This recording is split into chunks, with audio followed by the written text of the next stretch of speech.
War. మనుషులకి మంచి చేయడానికి ఏం చేయలేదు కదా కృష్ణుడు అక్కడ. ధర్మ సంస్థాపనార్థాయ సంభవామి యుగే యుగే.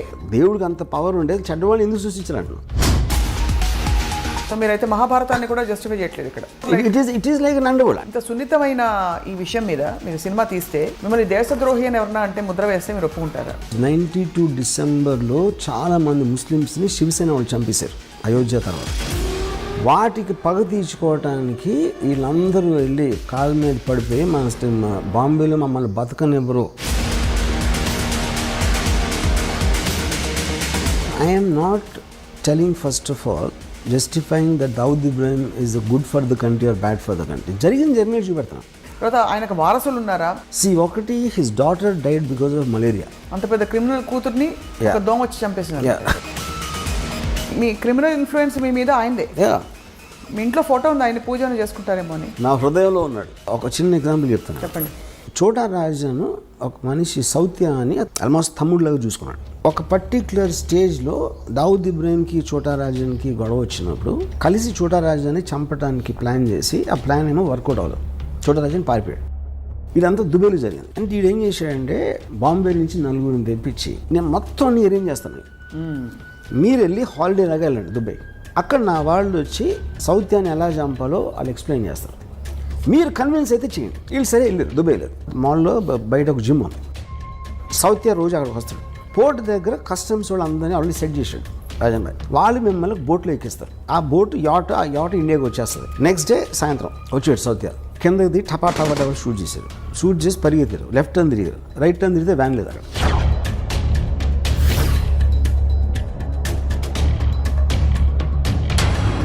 My goodness. ఓకే, ఇది ఇంకా నేను మీకు ఉరికినాయి మన ఇంటర్వ్యూ కాబట్టి చాలా తక్కువ చెప్పాను. దీని యాక్చువల్ స్టోరీ చెప్తే కింద పడిపోతారు. Doctor Ram Gopal Varma, PhD in under world. ఒక థీసిస్ ఎవరైనా గౌరవ డాక్టరేట్ ఇచ్చేస్తారేమో నాకు భయంగా ఉంది.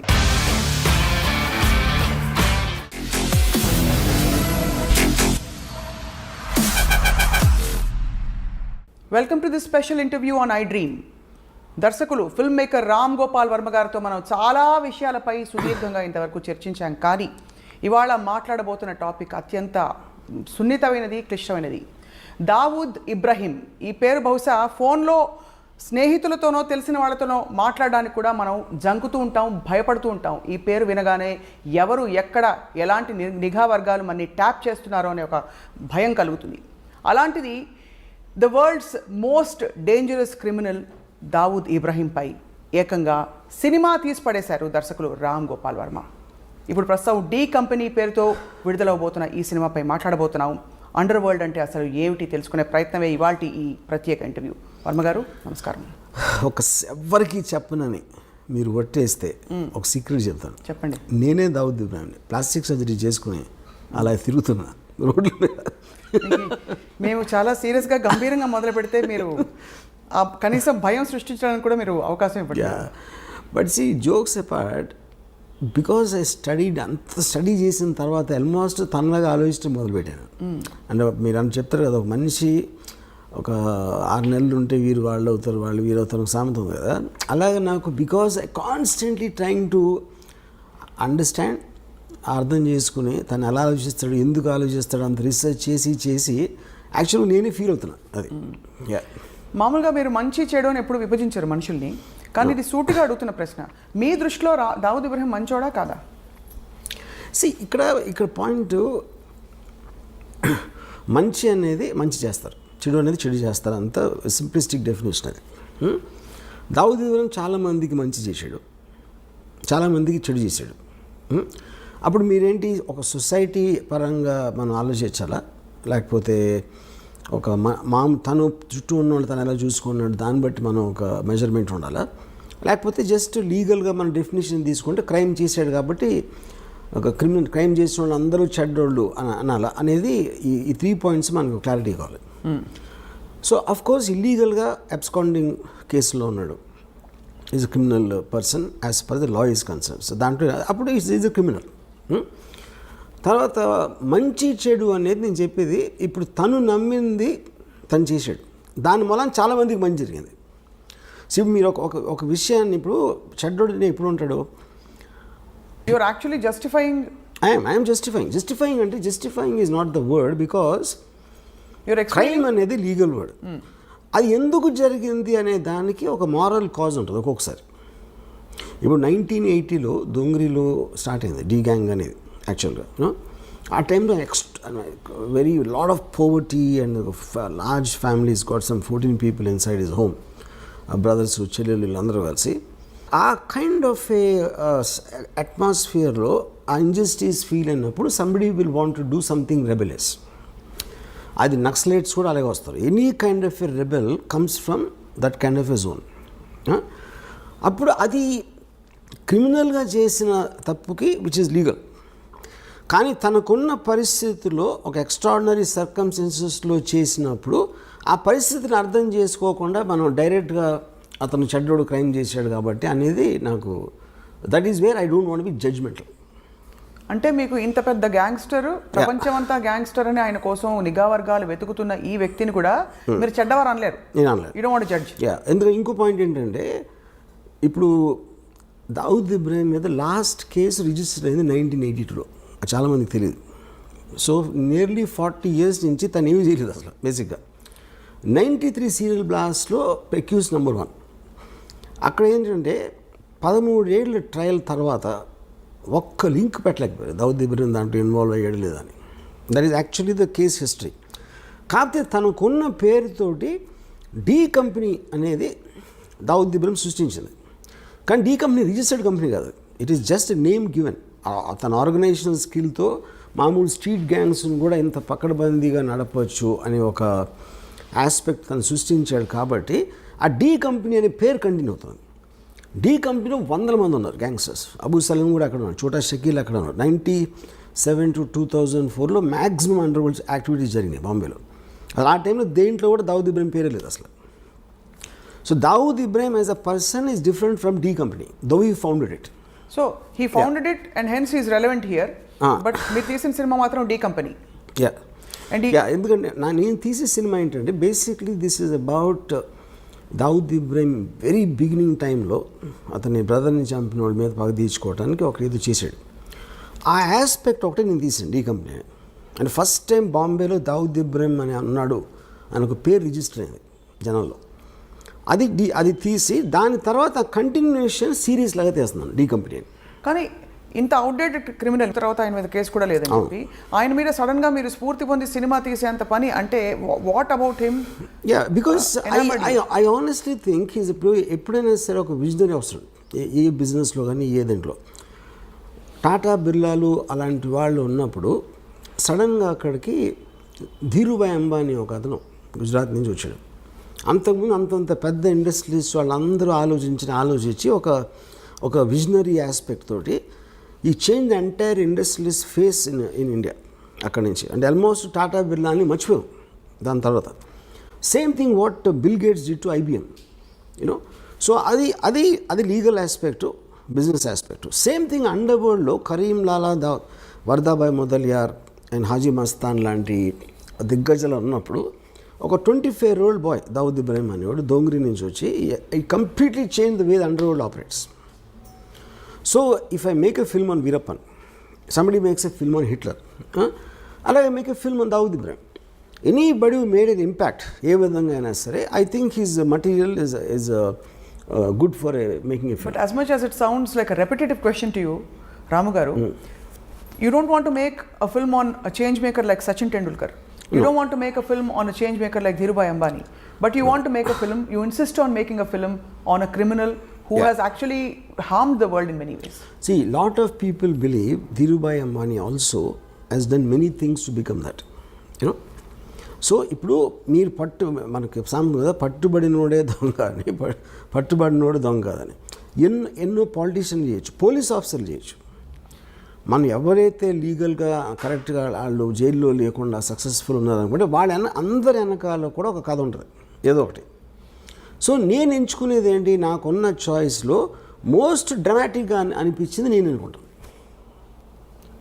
ప్రతి క్రిమినల్ ప్రతి టెర్రరిస్ట్ కూడా యా ఒక పని చేసినప్పుడు తన వాళ్ళని ఎవరినో బెనిఫిట్ చేయడానికి చేసుకోవడం అనేది ఆ పరిణామం ఉంటుంది. Yeah. కానీ దట్ స్టిల్ డజంట్ జస్టిఫై. దానికి చట్టాలు See, ఉంటాయి, that is what I'm పరిధులు saying. ఉంటాయి, See, ప్రపంచం ఉంటుంది, రూల్స్ అండ్ రెగ్యులేషన్స్ ఉంటాయి. వాటన్నిటిని ఉల్లంఘించి మనుషుల ప్రాణాలతో చెలగాటం ఆడిన వ్యక్తుల మీద. కానీ నేను అదే అంటున్నాను, సి జస్టిఫై అనే మాట కరెక్ట్ కదా అంటున్నాను. ఇప్పుడు if you are not in other person shoes, okay, అవతలోడి షూస్లో మనం లేనప్పుడు అతను ఏం చేశాడు అనే దాని మీద జడ్జ్మెంటల్ అవ్వటం అనేది నేను చేయను. ఎందుకంటే ఆ పరిస్థితిలో నేనేమన్నా చేసేవాడినా. ఫర్ ఎగ్జాంపుల్ మీరు రాడికల్స్ ఉంటారు అనుకోండి, ల్యాండ్ లార్డ్స్ వాళ్ళని తొక్కేసి వాళ్ళని అరాచకాలు చేసేస్తున్నప్పుడు వాళ్ళు ఏదో ఎదురు తిరిగి ఒక ల్యాండ్ లార్డ్ని చంపేశారు అనుకోండి. చంపటం అనేది చట్టరీత్యా నేరం. Of course they will be punished for that. But ఎలాంటి పరిస్థితుల్లో వాళ్ళని కార్నర్ చేస్తే వాళ్ళు అలా చేయాల్సి వచ్చిందో అనే దానికి that is what I want talking about moral justification if you care to understand. ఇంకా చాలా సింపుల్ చెప్తాను నేను ఒకసారి పోలీస్ ఆఫీసర్ని అడిగినది. ఇప్పుడు క్రైమ్ చేసిన శిక్షించాలని మీరు అంటారు. ఒక రిచ్ మ్యాన్ ఒక పనివాడికి జీతం ఇట్లా, ఓకే, వాడికి ఒక వాళ్ళ మదర్ ఏదో she's not well and he needs urgently money to pay for the medicine, okay. So వాడు ఈ జీతం ఇవ్వట్లేదు కాబట్టి ఆడేదో ఇంట్లో డబ్బులు కొట్టేసి వెళ్ళిపోయాడు అని పట్టుకున్నారు పోలీసులు. డబ్బులు దొంగిలించడం అనేది నేరం, ఆఫ్ కోర్స్ యూనో. అందుకని అతని చట్టరీత్యా అతను శిక్షిస్తారు ఏదో చేసి. బట్ వాడు ఎందుకు చేశాడు అని మీరు వెనకాలకి వెళ్తే I don't think you'll feel the same thing after that. Though it is still a crime. On paper it's a crime. Yeah.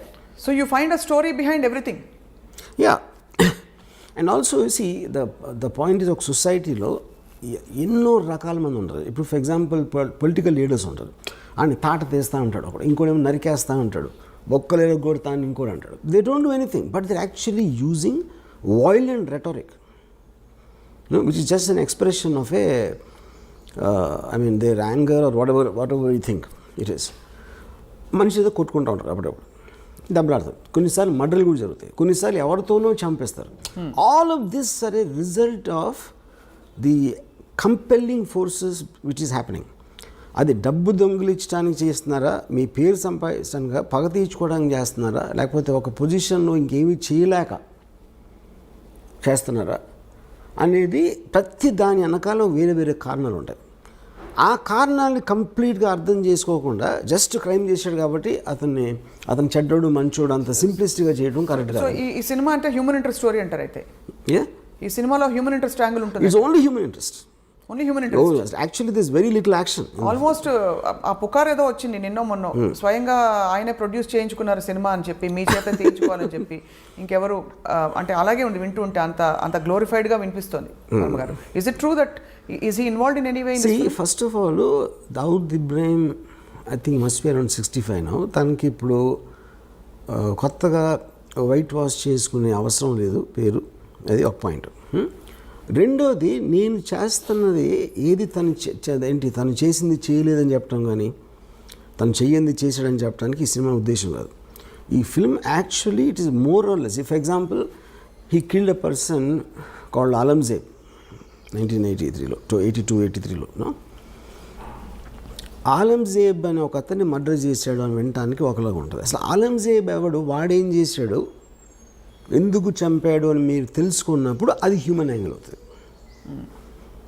అప్పుడు ఆ ఇద్దరు వ్యక్తులు ఎవరు, ఎలాంటి వాళ్ళు, వాళ్ళ బ్యాక్గ్రౌండ్ ఏంటి, వీళ్ళకున్న రిలేషన్షిప్ ఏంటి, అసలు వాళ్ళ మధ్యన ఏం జరిగింది, ఇవన్నీ మీరు తెలుసుకోకుండా కేవలం ఒకడు మర్డర్ చేశాడు కాబట్టి ఆడు మంచోడ చెడ్డోడ అనేది I think that is what I'm trying to fight. So ఇదంతా మీరు ఏంటి అందరు థింకింగ్ మార్చాలనుకుంటున్నారా? ప్రధాన వెనకాల ఉంటుంది లేదో ఎంటర్టైన్మెంట్ వాల్యూ అంటారా? I want to tell the story. I just am interested in understanding human emotions. Right. Yeah. And I'm coming back to the same question, Ram garu. ఇప్పుడు ఒక చిన్న ఎగ్జాంపుల్ చెప్తాను మీకు. మనందరూ ఎన్నది ఏంటంటే, ఒక సెకండ్ వరల్డ్లో నాజీ కాన్సన్ట్రేషన్ క్యాంప్స్లో జరిగిన ఘోరమైన థింగ్ అది ఇంతవరకు ప్రపంచంలో ఎప్పుడు జరగలేదు. వాళ్ళు తిండి పెట్టకుండా అస్థి పంజరాల్లాగా వాళ్ళు అయిపోయి వాళ్ళ గోతులు వాళ్ళే తీసుకోవాలి, వాళ్ళు చచ్చిపోవటం. ఎందుకంటే ఎక్కడ గొయ్యి తీసి అవ్వడు లేడు కాబట్టి వాళ్ళు రాగానే ఫస్ట్ వాళ్ళతో గొయ్యి తవ్వించారు. ఇంకా వాళ్ళకి వాళ్ళు చూసుకోలేని పరిస్థితికి వచ్చేసరికి అందరినీ గోతి దగ్గర నిలబెట్టి గన్తో షూట్ చేసి వాళ్ళు గోతులు పడిపోయిన తర్వాత పాతిపెట్టారు. ఇది వింటే అసలు మనకి అసలు ఎలాంటి మనుషులు ఇది చేస్తారు, చేయగలుగుతారు? ఒకటి చేశారు, కానీ వాళ్ళు మనలాంటి మనుషులే కదా, మనం ఇప్పుడు చేయగలుగుతాం, చేయలేం. దీని మీద నేను చాలా బుక్స్ చదివి అసలు ఎలా ఎందుకు జరిగింది అంటే, ఇప్పుడు వాళ్ళు ఒక పిచ్చోళ్ళు అన్నవి ఉండాలి, లేకపోతే అలా చేసినందుకు వాళ్ళకి ఏదైనా, ఇప్పుడు ఫర్ ఎగ్జాంపుల్ పోలీసులు కొట్టారు అనుకోండి, ఆయన టార్చర్ చేసి వాడిలోంచి ఒక నిజం తెప్పించడానికి ట్రై చేస్తారు, అదొక కారణం ఉండొచ్చు. Coming back to the concentration camps, నేను ఫైనల్గా ఏం రియలైజ్ అయ్యానంటే, ఇప్పుడు హిట్లరు టోటల్గా జ్యూస్ అందరినీ జర్మనీలోంచి పంపించారు. అందరినీ కలెక్ట్ చేసుకుని హోల్డింగ్ ఏరియాలో పెట్టి ఒక చోట అక్కడి నుంచి ట్రాన్స్పోర్ట్ చేయాలనేది ఫస్ట్ డెసిషన్. ఓకే, ఈ డెసిషన్ ఎక్కడ బెడిచుకొట్టిందంటే, ఈ పోలాండ్ తోటి వార్ స్టార్ట్ అయింది, అక్కడి నుంచి గ్రేట్ బ్రిటన్ అటాక్ చేసింది. సడన్గా మొత్తం ట్రాన్స్పోర్టేషన్ అంతా కొలాప్స్ అయిపోయి వీళ్ళని ట్రాన్స్పోర్ట్ చేసే పరిస్థితి పోయింది. పోయేసరికి ఆల్రెడీ కలెక్ట్ చేసి అందరూ వచ్చేస్తున్నారు కాబట్టి వాళ్ళకి పెట్టడానికి వార్ జరుగుతుంది. మొత్తం అందరూ సోల్జర్స్ అందరూ వార్లో బిజీగా ఉన్నారు. వీళ్ళని గార్డ్ చేయడానికి మనుషులు లేరు. అప్పుడు ఏం చేశారంటే, చాలా స్ట్రిక్ట్ పనిష్మెంట్ ఇవ్వకపోతే వాళ్ళు భయపడరు. లైన్లో నుంచోండి అంటే నుంచోట్లేదు అనుకోండి, మీరు 3-4 సార్లు చెప్తారు, కానీ ఉన్న 4-5 గార్డులు 100 మందిని చేయాలి అంటే ఎవరన్నా లైన్లో నుంచోపోతే టపాక్కని షూట్ చేసి పడేశారు. ఆ భయంతో చచ్చినట్టు లైన్లో నుంచోవాలనేది పాయింట్. రేషన్స్ లేవు, తిండి లేదు, బయట నుంచి రావట్లేదు. అందుకని ఏం చేశారంటే, ఉన్న దాంట్లో సర్దుకోవాలి కాబట్టి చిన్న బ్రెడ్ మొక్క, ఒక చిన్న సూప్ ఏదో ఇచ్చారు. ఆబ్వియస్లీ అది న్యూట్రియంట్ సరిపోదు కాబట్టి the kept on becoming thinner and thinner. తర్వాత లేబర్ వచ్చి గోతులు తవ్వటానికి వాళ్ళు లేరు కాబట్టి ముందు ట్రైన్ తెగ్గానే వాళ్ళతో ఫస్ట్ గోతి తవ్వి చేసుకుని, ఎందుకంటే తర్వాత వాళ్ళకు కూడా శక్తి ఉండదు తవ్వటానికి. ఇవన్నీ ప్రిపరేషన్ చేసి ఇది చేశారు. సో ఇవన్నీ మీరు అన్నారు అనుకోండి, మీరున్నా నేనున్నా అదే చేసేవాళ్ళు. ఏది ఆ పరిస్థితికి తీసుకొచ్చింది ఎవరు? హిట్లర్. ఒక డెసిషన్. హిట్లర్ ఆ డెసిషన్ ఇలా చంపాలని చేసాడా? చేయలే. తను అనుకున్నది ఏదో వర్కౌట్ అవ్వలేదు అక్కడ. So every decision will create situations which not are necessary in your control after some time. You know, అప్పుడు నేను ఈ బుక్ మొత్తం చదివితే నాకు వాళ్ళ మీద కూడా జాలేసింది. ఇది ఎవరైతే ఇదంతా చేశారో యూనో ఆ డెసిషన్స్ తీసుకోవడానికి. అప్పుడు కేట్ విన్స్లెట్ది రీడర్ అనే ఒక టెరిఫిక్ సినిమా వచ్చింది. She worked as a guard in one of these camps మాట. ఫైర్ యాక్సిడెంట్ జరిగితే ఎవరు తప్పించుకోవట్టుకుండా ఉండటానికి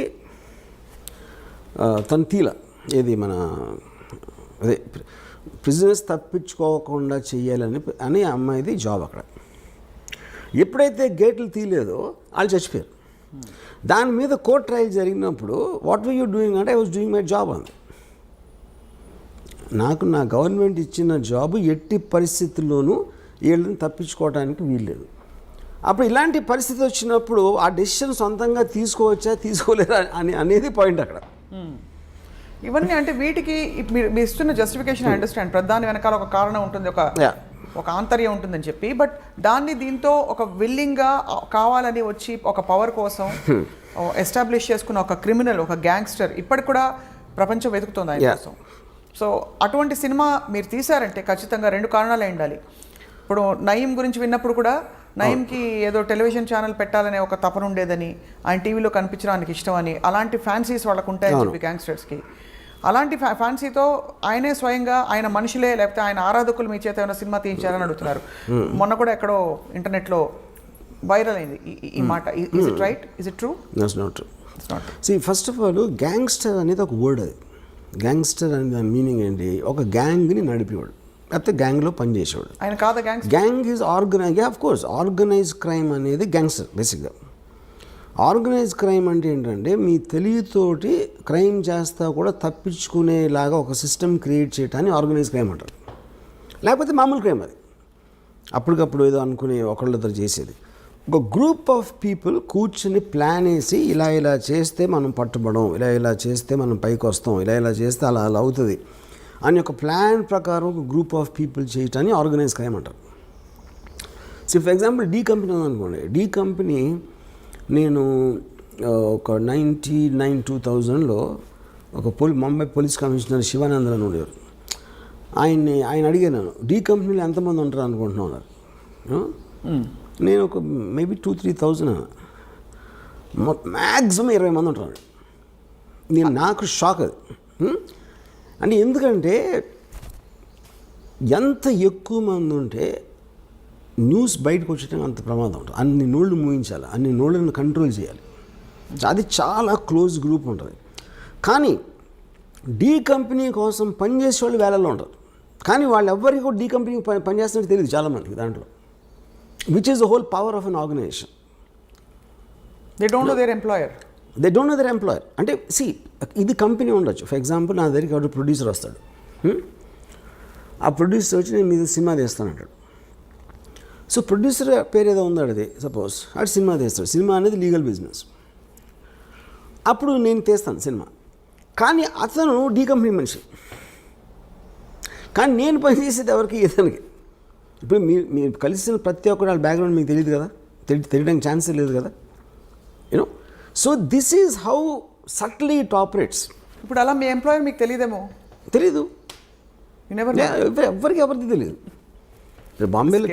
బాంబేలో చాలాసార్లు మీకు ఇలాగా భరత్ భాయ్ షా కేసులో చోరీ చుప్కే సల్మాన్ ఖాన్, ప్రీతి జింటా, రాణి ముఖర్జీ అలాంటి యాక్టర్స్ ఉన్న పిక్చరు నాజీమ్ రిజ్వీ అని ఒకటి ప్రొడ్యూస్ చేశాడు. భరత్ భాయ్ ఫిల్మ్ ఫైనాన్షియర్. ఆయన ఎన్నో సంవత్సరాల నుంచి చేస్తున్నాడు. నాజీమ్ రిజ్వీ అండర్ వరల్డ్ మనిషి అని సినిమా సగమైనగా తెలిసి అది ఎవరో చెప్పారు. కానీ అండర్ వరల్డ్ మనిషి అంటే ఏంటి అసలు అర్థం ఏంటి ఫస్ట్? అది చెప్పండి. అండర్ వరల్డ్ మనిషి అంటే మీరు డైరెక్ట్గా క్రైమ్ చేసే వాళ్ళు ఒకళ్ళు ఉంటారు. అంటే డైరెక్ట్ క్రైమ్ అంటే ఏంటి, లీగల్ డెఫినేషన్లో.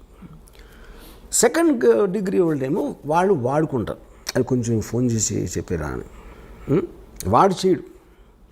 కాకపోతే implying the threat, D company వాళ్ళు నాకు తెలుసు అనే ఒక ఇన్ఫర్మేషన్ తోటి ఇంటిమిడియేట్ చేయటం అదొక పద్ధతి. మూడోది, మీరు లీగల్గా చేయలేని పనులు కొన్ని వాళ్ళు మీకోసం ఇల్లీగల్గా చేస్తారు. మీ బుక్స్లో అన్నిట్లో అలా ఉంటుంది. కానీ మీరు వేరేగా చేసేయని వాళ్ళు ఒక సెపరేట్ టీంతో వాళ్ళు చేస్తారు.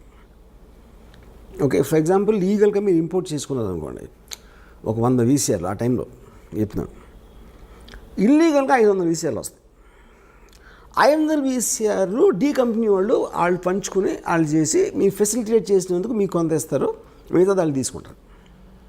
సో డైరెక్ట్గా ఎవడైతే కంపెనీలో ఉన్నాడో వాడు చేయలేదు, అది వాడు దాన్ని అమ్మలేదు, వాడు కొనలేదు, ఫెసిలిటేట్ చేశాడు అంతే. ఆ ఫెసిలిటేషను 100 VCRలు పోతే 500 VCRలు వచ్చినాయి అని తెలుసుకోవడం అనేది చాలా కష్టం. సో ఇప్పుడు ఈ లింక్స్ మీద లింక్స్, ఇప్పుడు ఒక మర్డర్ ఉందనుకోండి, ఇప్పుడు ఎవడో ఒక ఎక్కడో కలుస్తాడు, ఒక జైలు, ఒక్కొక్కసారి జైల్లో అవ్వచ్చు, ఇంకొకసారి ఎక్కడో ఒక స్మాల్ టౌన్లో ఒక పని ఉంది చేస్తావా అంటాడు. ఏంటండి ఇలా జస్ట్ బాంబే వచ్చి నువ్వు చిన్న గన్ వేస్తావు, ఫలానా ఒక్కడిని షూట్ చేయి అని ఆడికి డబ్బులు ఆఫర్ ఇస్తాడు. వాడేంటి వీడు మాట్లాడేవాడు రషీద్ అనేవాడు అబ్దుల్ అనేవాడు చెప్పాడు అన్నవాడు. ఈ రషీద్ అసలు బాంబే రాడాడు. ఈ అబ్దుల్ని ట్రైన్ ఎక్కించి పంపుతాడు. ఈ అబ్దుల్ అక్కడ దిగి నువ్వు ఫలానా హోటల్లో అక్కడ స్టేషన్ బయట ఎలా ఉంటుంది అక్కడ ఉండవు. మళ్ళీ అక్కడ ఫోన్ వచ్చి నువ్వు బయటకు వచ్చి బాండ్రా బస్ స్టాండ్ దగ్గర నువ్వు వెళ్ళు, అక్కడ గ్రీన్ షర్ట్ బ్లాక్ ప్యాంట్ వేసుకుని అక్కడ కనిపిస్తాడు. ఆడికి నీ పేరు మల్బార్ అని చెప్పి అంటాడు. ఆడు వెయిట్ చేస్తున్నాడు. ఆడ అసలు పేరేమో తక్కువ మీద ఉంటుంది, ఆడేమో సలీం అని చెప్పాడు. వీళ్ళిద్దరి దగ్గరికి ఒక బురకా వేసుకున్న ఆవిడ వచ్చి ఒక చిన్న ప్యాకెట్ ఇచ్చారు. ఈ బురకా ఆవిడ ఎవరు వాళ్ళకి తెలీదు, వాళ్ళెవరో బురకా ఆవిడకి తెలియదు. వాళ్ళు వెళ్ళి ఎక్కడో తీసి దాన్ని ఓపెన్ చేస్తే దాంట్లో ఒక చిన్న కంట్రీ పిస్టల్ ఉంటుంది.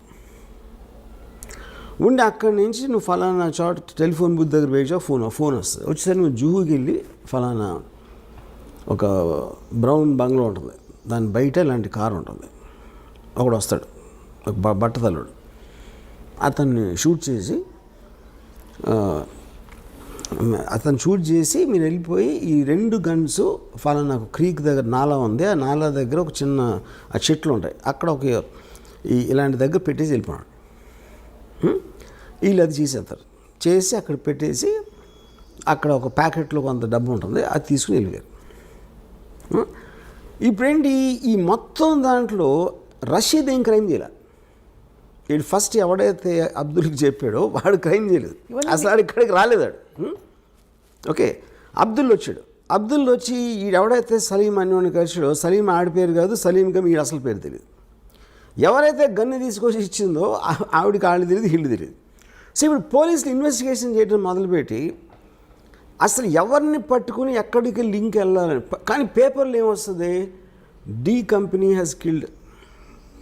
వీళ్ళందరూ డి కంపెనీ అయితే, కానీ ఎవరికి తెలీదు వాళ్ళు డి కంపెనీ వాళ్ళని. అదే నేను చెప్పేది. ఇప్పుడు ఆ బుర్రకాయ వేసుకున్న ఆవిడకి ఏం చెప్పారు, ఈ ప్యాకెట్ని వాళ్ళకి ఇచ్చి అని చెప్పారు ఎవరో. ఇది కనిపించిన ఆరో సింహం ఇది. మీరు చెప్తున్న ఈ డి కంపెనీ ఎవరికి తెలియట్లేదు. అదే చెప్పేది. అందుకనే ఇప్పుడు శివనందన్ ఏం చెప్పారు, most of the people don't know their working for D company. అది ఎప్పుడు తెలుస్తుంది అంటే వీళ్ళందరికీ ఇద్దరు ఎవరైతే షూట్ చేశారో వాళ్ళిద్దరికీ పేపర్లో చదివాక తెలుస్తుంది వాళ్ళు డి కంపెనీ కోసం చేశారని. సో అప్పుడు ఏమంటాడు, పట్టుబడ్డాడు అనుకోండి, నేను డి కంపెనీ అంటాడు ఆడ పేపర్లు చదివాక. కానీ డి కంపెనీ అని చెప్పినా సరే వాడి నుంచి అసలు ఆడికి ఎవడైతే చంపాడో వాడికి లింక్ లేదు. ఫస్ట్ ఆడిద్దరికి బ్యాక్గ్రౌండే లేదు. ఈ గన్ ఎక్కడ దొరికింది, ఎవరో బుర్కాలు ఇచ్చారు, ఆ బుర్కాని ఇంపాసిబుల్ ట్రేస్ చేయడం.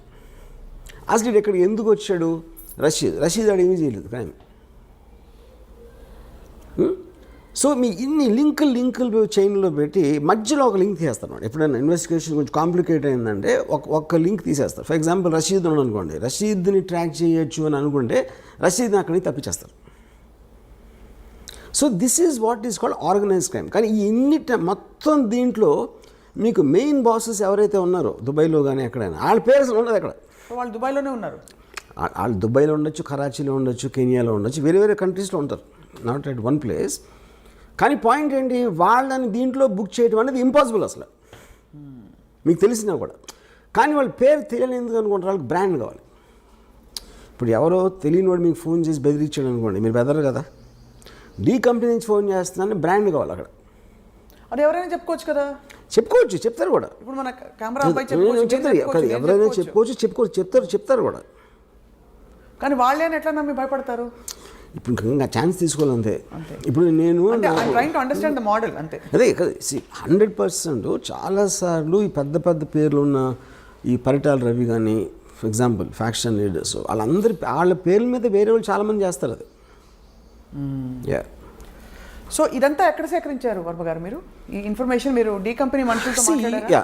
I spoke to something. నాకు ఒక అప్పా చాచా అని ఒక 79 మనిషిని కలిసాను ఒక 2 years back. He is actually member of the D gang. దొంగరీలో ఫస్ట్ స్టార్ట్ అయినప్పుడు he saw Dawood Ibrahim from when he was 18 years old. He met him? Yeah, he was with him. అంటే అదే ఏరియాలో ఉంటారు అందరూ కలిసి అదే ఆడుకునే వయసు నుంచి he knows Dawood Ibrahim. So he was a part of the D gang on the beginning yearsలో. అంటే ఆల్మోస్ట్ దావుద్ ఇబ్రాహిం ఇక్కడ నుంచి 85లో వెళ్ళిపోయాడు బాంబే నుంచి. అప్పటి వరకు he was very close to the inner circle you know. So అలాగా కొంతమంది రిటైర్డ్ పోలీస్ ఆఫీసర్స్, కొంతమంది జైలు నుంచి బయటకు వచ్చిన వాళ్ళు, కొంతమంది ఆ టైంలో చాలా హెవీగా ఇన్వాల్వ్ అయ్యి మళ్ళీ మధ్యలో వచ్చేసి లీగల్ బిజినెస్లోకి వచ్చేసారు కొంతమంది. సో ఇలా ఒక 10-12 పీపుల్ నుంచి నేను సేకరించాను. అండ్ మీరు ఇందాక చెప్పిన స్పెసిఫిక్ ఇది చాలా సున్నితమైన question. I don't even know if I should be asking this question. ఈ డి కంపెనీలో వర్క్ చేస్తున్న వాళ్ళు అన్ని ధర్మాలకి సంబంధించిన వాళ్ళు ఉంటారు, అన్ని మతాలకు సంబంధించిన ఉంటారు. It's not Muslims, all people. Christians ఉంటారు, హిందూస్ ఉంటారు. Like for example Dawood Ibrahim closest person is Hindu, Chhota Rajan. And మీరెప్పుడు దావుద్ ఇబ్రాహిం తాలూకు మనుషుల్ని దగ్గరగా కలవలేదు ఎక్సెప్ట్ అప్పా చాచా? వీళ్ళందరినీ కలిసాను, చాలామంది కలిసాను. వీళ్ళందరూ కలిసారు. ఎలా ఉంటారు వాళ్ళు? మనకన్నా మామూలుగా ఉంటారు. మనకన్నా మన మీద ఎక్కువ అనుమానం వస్తుంది. అంటే వెరీ నార్మల్ లుకింగ్ పీపుల్ అసలు. సో ఈ సినిమా షూటింగ్కి సంబంధించి వర్మ గారు షూటింగ్ మొత్తం ఇది డి కంపెనీ ముంబై చుట్టూ తిరగవలసిన కథ మీరు ఎక్కడో ముంబై కాకుండా ఇతర ప్లేసెస్లో షూట్ చేశారు. ఎందుకంటే ఎయిటీస్ ముంబై అనేది ముంబైలో ఉండడానికి ఛాన్స్ లేదు. ఎందుకంటే Mumbai it's very very expensive place. ఉన్న రియల్ ఎస్టేట్ అంతా మార్చేస్తారు బిల్డింగ్లు కట్టేసి. సో 1980లో ఉన్న అట్మాస్ఫియర్ బాంబేలో దొరకడం ఇంపాసిబుల్. సో కొన్ని నేను గోవాలో చేశాను అలాంటిది రీప్లేస్ చేయడానికి, కొన్ని షాట్ ఇన్ హైదరాబాద్. ఈ సినిమా తీయడం వల్ల మీకు అనేక చోట్ల నుంచి ఒక విధమైన రిస్క్ కాదు, ఒక విధమైన అన్కంఫర్టబుల్ సిచ్యువేషన్. ఒకటి చాలామంది సివిలియన్ రైట్స్ కోసం పోరాడుతున్న వాళ్ళు, దేశభక్తి ఉన్న వాళ్ళు ఎవరైనా సరే ఇప్పుడు ఒక గ్యాంగ్స్టర్ మీద మీరు సినిమా తీసి ఏం ప్రూవ్ చేద్దాం అనుకుంటున్నారు, ఇతను తప్ప ఎవరు దొరకలేదా అని ప్రశ్నించే వాళ్ళు ఉంటారు. సరే, అది క్రిటిసిజం. రెండోది, మీరు ఒక ఇలాంటి ఒక క్రిమినల్, మన దేశానికే ముప్పు తెచ్చిపెట్టిన ఒక క్రిమినల్ని ఈ విధంగా మీరు సినిమా తీసే అంతగా గ్లోరిఫై చేస్తారా అని చెప్పి మీకు అఫీషియల్గా కేంద్రం నుంచి అనేక చోట్ల నుంచి ఉన్న సర్కార్ వల్ల మీకు అనేక విధాల డిసప్రూవల్ వస్తుంది. తెలిసి కూడా ఈ సినిమా తీయాలి, దీన్ని వెబ్ సిరీస్గా కూడా తీయాలని చెప్పి అనుకోవడంలో ఆంతర్యం ఏంటంటే, ఇప్పుడు పాయింట్ ఏంటంటే క్రైమ్ అనేది it's a fascinating thing for everybody. ఎందుకంటే మీరు పొద్దున్న టీవీలో న్యూస్ చూసినా సరే, పేపర్ చదివినా సరే, మ్యాక్సిమం 80% క్రైమ్ న్యూస్ కవర్ చేస్తారు. ఇవాళ మొత్తం వెబ్ సిరీస్లో the most famous is Narcos, which is do with gangsters and underworld. Okay, so ఇన్హెరెంట్గా మనకున్న బోరింగ్ లైఫ్స్ నుంచి we are always attracted to study and understand or relish such people. So the attraction towards violent people, including Mahabharatam. See, Mahabharatam also, they're not gods, no, they're power politics and they use lot of violence and God, but Krishna ఏం చేశాడు, he was facilitating the war. అదే మనుషులకి మంచి చేయడానికి ఏం చేయలేదు కదా కృష్ణుడు అక్కడ. మహాభారతం కాన్సెప్ట్ అని చెప్పి ధర్మ సంస్థాపనార్థాయ సంభవామి యుగే యుగే. అదే బట్ ధర్మ సంస్థాపన రావడానికి ఫస్ట్ ఆఫ్ ఆల్ దేవుడే సృష్టించినప్పుడు కౌరవులు ఎందుకు సృష్టించడం అసలు? ముందు నుంచే పాండవులను పెట్టచ్చు కదా. పాండవుల్ని కౌరవుల్ని క్రియేట్ చేసి అంతమందిని చంపి వార్లు క్రియేట్ చేసి అంతమందిని దుఃఖంలో పెట్టేసి దాని తర్వాత ధర్మ సంస్థాపన ఏంటి? ఇంకా ముందే పెట్టచ్చు కదా. ముందే అసలు చెడ్డవాళ్ళు లేకుండా అదే కదా దేవుడికి అంత పవర్ ఉండేది, చెడ్డవాళ్ళు ఎందుకు సృష్టించాలంటున్నాం? అంటే ఇలా జరిగితే ఇలా ఉంటాయి పర్యవసానాలని మనిషికి చెప్పడానికి ఈ యుగంలో చెప్పాల్సిన అవసరం ఉంది. ముందు నుంచి మంచి పేరు అయిపోయింది కదా పని. సో మీరైతే మహాభారతాన్ని కూడా జస్టిఫై చేయట్లేదు ఇక్కడ. Mahabharatam is just about power politics. Ramayanam can have a moral thing. తమ్ముడు అన్నని గౌరవించాలి, భార్యనిలా చూసుకోవాలి, పరిస్థితిని చూడకూడదు, ఇలాంటి కొన్ని మారల్ ఆస్పెక్ట్స్ అనేది రామాయణంలో ఉన్నాయి. I don't think Mahabharatam is anything to that. Mahabharatam అయితే so what are you trying to say? Mahabharatam కూడా ఒక విధమైన Mahabharatam is about power politics. So you see more like it is like an underworld. అంటే అండర్వరల్డ్ అంటే ఏంటి మీకు చెప్పేది? ఇప్పుడు ఆ టైంలో ఫ్యూడల్ వ్యవస్థలో రాజులు ఉన్నప్పుడు డిక్టేటర్షిప్స్, ఎవరికి బలం ఉంటే వాడే గెలుస్తాడు. సేమ్ థింగ్ క్రైమ్ ఆర్గనైజేషన్లో కూడా బలం plays a big role in that. It's about violent physical power. మీరు సివిలైజ్ సొసైటీ వచ్చినప్పుడు లాస్ ఉంటాయి, రూల్స్ ఉంటాయి, వాటి బట్టి నడుస్తాం. కాబట్టి ఏ ఒక్క వ్యక్తికి అంత పవర్ ఉండకూడదు అనే దాంట్లో ఒక ప్యారలల్ సిస్టమ్స్ వస్తాయి. అప్పుడు under world main thing. Mahabharatam టైంలో ఫ్యూడల్ టైం, మహాభారతం అని ఒకటే అంటలేదు, రాజుల టైంలో బలం ఉన్నోడిదే రాజ్యం అన్నదానికి ఒక క్రిమినల్ ఆర్గనైజేషన్కి ఏమీ డిఫరెన్స్ లేదు. సో మొత్తం మీద వర్మ గారు ఈ సినిమా కాస్టింగ్లో కానీ కీలకమైన పాత్రధారుల్లో మీరు ఏమన్నా ప్రత్యేకమైన బాడీ లాంగ్వేజ్ ఇవన్నీ స్టడీ చేయడానికి మీ రీసెర్చ్ కానీ ఎక్కడి నుంచి దొరికింది? బికాస్ దావుద్ ఇబ్రాహీంకి సంబంధించి 1-2 ఫోటోలు తప్ప ప్రపంచం ఆయన చూడలేదు సరే. అండ్ ఇంకొక సూట్ సరే, ఇది అయ్యాక రెండో సూటి ప్రశ్న.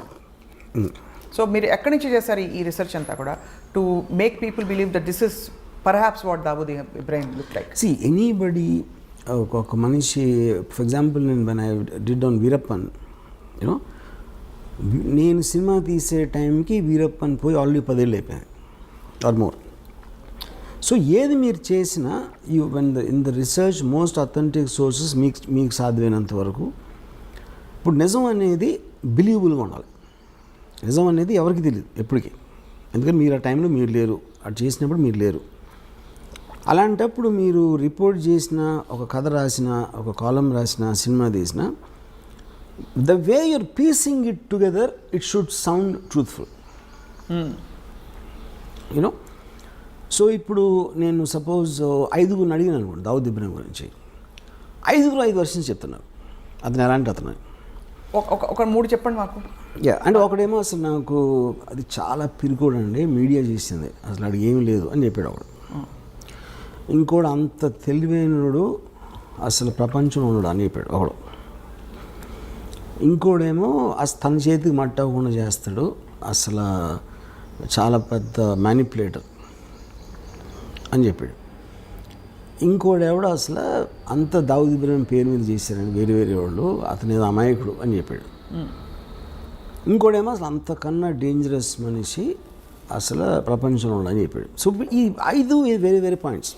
నా పాయింట్ ఏంటంటే అతను ఈ 5 కాకపోవచ్చు, 5 కూడా అవ్వచ్చు, ఏది డిపెండింగ్ ఆన్ ద టైం. ఎవరు ఏ పరిస్థితుల్లో కలిశారు, ఎప్పుడు కలిశారు అన్న దాని మీద మనకి మనుషుల మీద ఇంప్రెషన్స్ ఫామ్ అవుతాయి. అవును, కరెక్ట్. మీరు క్యారెక్టరైజేషన్ ఇస్తున్నప్పుడు ఎవరేం చెప్పినా కూడా దావుద్ ఇబ్రహీం గొంతు సన్నగా ఉందనుకోండి, క్యా బేటా కైసా హే అని ఉందనుకోండి, ఒక పెద్ద గ్యాంగ్స్టర్ని మీరు అలా చూపించలేరు, గంభీరంగా చూపించాలి. ఒకలాంటి ఒక లుక్, ఒక విధమైన ఏం చెప్పాలి, ఒక హీరోయిక్ ఇది కల్పించక తప్పదు. ఎందుకంటే మనకు తెలిసిన దావుద్ ఇబ్రహీం ఆయన చాలా గ్లామరస్, పార్టీ లవింగ్ పర్సన్ అని రకరకాల విషయాలు తెలుస్తుంటాయి. సో ఇవన్నీ ఎలా మీరు సమకూర్చారని అది సిద్ధం చేయి. అప్పుడు మీరు మాట్లాడుతున్నప్పుడు ఎవరితో అయితే మీరు మాట్లాడుతున్నారో వాళ్ళు చెప్పే డీటెయిల్స్ కొన్ని ఉంటాయి. ఆ డీటెయిల్స్ మామూలు ఎవరు చెప్పలేరు డైరెక్ట్గా. ఉదాహరణకి నేను ఈ అప్పా చాచాని, ఈ సాబిర్ని చంపేసినప్పుడు ఫాదర్ ఎట్లా రియాక్ట్ అయ్యాను, ఫాదర్ హెడ్ కానిస్టేబుల్, చుప్చాప్ కొని బయటికి అయినా జస్ట్ రూమ్లో మూల కూర్చుని ఉండిపోయాలి. ఎందుకంటే దొంగరి ఏరియాలో జరుగుతూనే ఉంటాయి దాన్ని. ఇప్పుడు రూమ్లో మూల కూర్చుంటాం అనే డీటెయిల్ నాకు చాలా ఇంట్రెస్టింగ్ అనిపించింది. సెంటర్లో రూమ్ మధ్యలో కూర్చుంటానికి, మూల కూర్చోటానికి ఏదో ఒక తేడా ఉంది అక్కడ. యూనో అంటే ఆల్మోస్ట్ ఎవరి దారిలోకి రాకుండా ఆయన ఒక్కరే కూర్చుని. ఓకే, సో ఆ పాయింట్ ఏంటంటే అప్పుడు చెప్పే విధానంలో ఇలాంటి డీటెయిల్స్ తోటి మనకి ఒక ఇది వస్తుంది. యూనో ఇప్పుడు వీరప్పన్ గురించి నాకు ఒక పోలీస్ ఆఫీసరు ముద్దుమలై ఫారెస్ట్లో ఎప్పుడు కలిసినప్పుడు చెప్పాడు, సరే వీరప్పను పులి మీద తిరుగుతూ ఉంటాడని చెప్పాడు. ఆ మాట చెప్పగానే మనకు ఫస్ట్ పోతుంది. ఎవరు అతను అక్కడ లోకల్ మనిషి, పోలీస్ ఇన్స్పెక్టరు, అయినా కూడా వీరప్పని పులి మీద తిరుగుతాడంటే అది ఒకవేళ నిజంగా తిరిగినా మనం నమ్మం. సో నిజం అనేది నమ్మబుల్గా ఉండాలి, అంతేగాని అది నిజమని కాదు బేసిక్గా. దాని తర్వాత మీరు డాట్స్ కనెక్ట్ చేస్తారు. డాట్స్ కనెక్ట్ చేయడం మీనింగ్ ఏంటంటే అంతకుముందు ఎప్పుడూ చెయ్యని వాడు సడన్గా ఇది ఎలా చేశాడు, దీనికి దానికి మధ్య ఏం జరిగింది అని ఒక వర్షన్ ఉండొచ్చు, ఏం జరిగి ఉంటుందని మీ ఇమాజినేషన్ ఉంటుంది. ఆ ఇమాజినేషన్ మీరు అవతలకి చెప్పినప్పుడు అవునేమో అని ఆడు అంటాడు ఒకసారి. ఎందుకంటే ఇప్పుడు నేను ఉన్నాను అనుకోండి, కొంతమంది నన్ను జీనియస్ అంటారు, కొంతమంది ఏమో పెచ్చోడు అంటారు, కొంతమంది అసలు ఏంటి ఏం మాడతాడు ఆడే వాగుతాడు ఏదో అంటారు. But the point is like ఇందాక నేను చెప్పినట్టు మనలో ప్రతి ఒక్కరికి అలాంటి వేరే వేరే వర్షన్స్ ఉంటాయి. Right. So finally we will decide to believe one version and that will be your film is that will be the truth. Yeah. But ఇతర విషయాలు దావుద్ ఇబ్రహీం వ్యక్తిగత జీవితం గురించి మీరు వీరప్పన్కి ప్రేమ కథ పెట్టారు. ఇప్పుడు ఈ సినిమాలో కూడా అలాంటి ప్రేమాయణాలు with his family. Because Dawood is a very woman man and he had affairs with a lot of women and yeah. He had affairs. ఎక్కడో మధ్యలో రకరకాల పుకార్లు వచ్చేవి. బాలీవుడ్లో కూడా ఆయనకి చాలా రిలేషన్షిప్స్, అఫేర్స్ ఉన్నాయి. పుకార్లేం కదా, ఉన్నాయి. He actually was living with Mandakini, married Mandakini for nearly 10 years. Yeah. What was the last time we heard of Dawood Ibrahim in అంటే ఆయన జాడలు కానీ? We are hearing it now, right now. Yes. Because of the Sachin Vajay connection. Yes. So మరి ఈ టైంలో ఇంత సున్నితమైన ఈ విషయం మీద మీరు సినిమా తీస్తే మిమ్మల్ని దేశద్రోహి అని ఎవరన్నా అంటే ముద్ర వేస్తే మీరు ఒప్పుకుంటారా? అదే ఇప్పుడు ఫస్ట్ ఆఫ్ ఆల్ దేశంలో దావుద్ ఇబ్రహీం ఏం చేశాడు అని ఎవరికి తెలియదు. ఫస్ట్ మనకు ఒక ఫ్యాషన్ అయిపోయింది మాట్లాడితే దావుద్ ఇబ్రహీం అని చెప్పడం. మీరు చెప్తే నమ్మరు, Dawood Ibrahim most wanted criminal in India for last 30-40 years. Okay, actual ఉన్న కేసులు 2. What are the 2 cases? ఒకటేమో సమద్ ఖాన్ అని ఒక మర్డర్ జరిగింది. సమద్ ఖాన్ని 4-5 కలిసి చంపారు. దాంట్లో దావూద్ ఉన్నాడు అనేది ఒక ఎలిగేషన్ ఉంది. ఒకటి. రెండోది 93 బ్లాస్ట్. ఎస్, 93 బ్లాస్ట్లో accuse number 1 Bombay police charge sheet ప్రకారం 13 years ట్రయల్ జరిగిన తర్వాత ఒక్క విట్నెస్ కానీ, ఒక సర్కమ్స్టాన్షియల్ ఎవిడెన్స్ కానీ, మటీరియల్ ఎవిడెన్స్ కానీ దొరకలేదు దావూద్ని లింక్ చేయడానికి. కానీ దావూద్ ఇంకా క్రిమినల్. ఎందుకు? అతను సమన్స్ ఆన్సర్ చేయలేదు కాబట్టి. సో ఇప్పుడు అతను వస్తే నేనే చేశాను అన్న ఒక ఎవిడెన్స్ ఉంది, కానీ ఇంకో కౌంటర్ ఎవిడెన్స్ అనేది ఇంపాసిబుల్ సృష్టించడం. సో ఒకవేళ తను వచ్చి లొంగిపోతే ఇమీడియట్ వదిలేసి వస్తుంది. ఓకే, వాళ్ళు ఏదో డీలే చేస్తారు ఇలాంటివన్నీ చేసి, బట్ తను రావాల్సిన అవసరం లేదు. సో బేసిక్గా మనం ఎంతసేపు తాగుదాం పెద్ద క్రిమినల్ ఏం చేసిండే ఎవరికి తెలియదు. కానీ ఏ క్రైమ్స్లో ఆయన actually involved other than all this? నాకు పర్సనల్గా నా రీడింగ్ ఏంటంటే, is a highly intelligent guy and he used crime in the beginning days to become legitimately successful.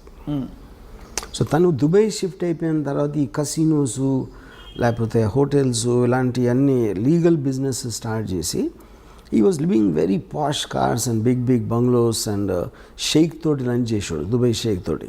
You know ఆ స్టేజ్కి వెళ్ళిన తర్వాత అసలు క్రైమ్ చేయాల్సిన అవసరం లేదు. ఎవరైనా క్రైమ్ ఎందుకు చేస్తారు? There has to be some reason for to do that. Already తన సక్సెస్ 1986లో వచ్చిన తర్వాత why would you be indulging? అలా చూస్తే అంటే పవర్కి అంత ఉంటుందా? అంత ఉండదు. కానీ అదే కానీ దాని తర్వాత if is legally making hundreds and thousands of crores, why would you do these cheap things like 50 lakhs? అంటే కిక్ కాదా? Is it not I mean that kind of getting that kind of power?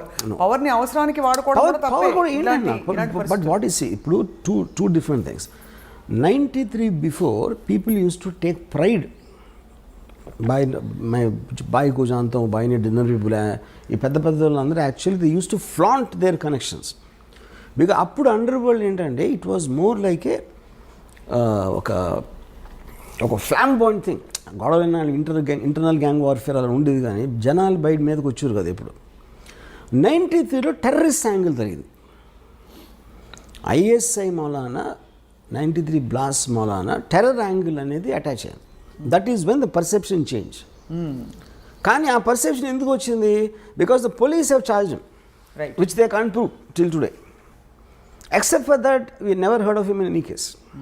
Okay, తర్వాత ఇప్పుడు already తను అనిల్ కపూర్, సంజయ్ దత్ లాంటి పెద్ద stars తన పక్కన ఉండి దుబాయ్ షేక్ తోటి లంచ్ చేస్తున్నాడు. Why would involve in this petty crime? దాని మూలానే మీకు ఆ పవర్ ఎక్కువ, కానీ ఎవరికో ఫోన్ చేసి 50 లక్షలు 1 కోటి రూపాయలు అని బెదిరించి చేసేది దానికన్నా అదే ఎక్కువ, ఇది ఎక్కువ. అంటే అదే స్థాయిలో 50 crores 50 lakhs 1 crore ఉంటుందని ఎందుకు అనుకోవాలి?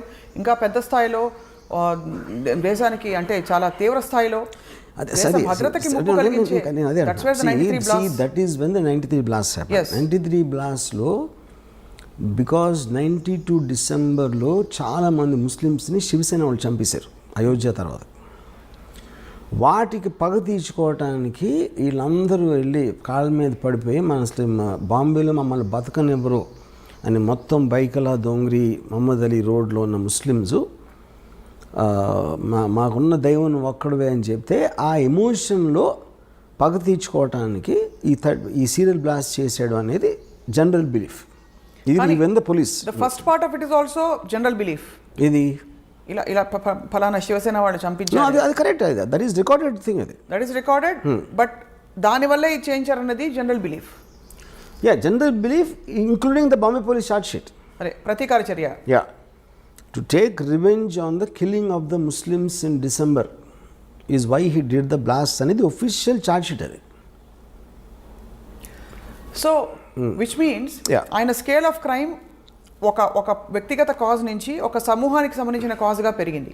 అండ్ ఈ విషయంలో ఆల్సో కొంచెం దేశ పౌరులు, దేశ భద్రత, ఒక మతపరమైన చర్యగా కూడా మారింది. So he scale of operation has grown. So what is the guarantee? But see నేను ఒక 2 things. What Dawood did is different, what the police are saying is different, what I believe is different. This kind of a person I believe will not do it to jeopardize his entire operations. ఎందుకంటే దాని మూలాన maximum నష్టం ఎవరికి వచ్చింది? దావుద్ ఇబ్రహీంకి వచ్చింది serial blast వల్ల. So you because completely cut off from the అందులో ఆయనకు వచ్చేది ఏం లేదు కానీ ఆయన కాబట్టి ఆయన చేయడంటారు. Yeah, because it's too smart and too selfish to indulge in this public charity. Even if it's triggered religiously. Whatever, because he's not a religious guy, first of all. He never went to a mosque. Yeah. He never went to a mosque. How do you have evidence of that? But he never talked about God.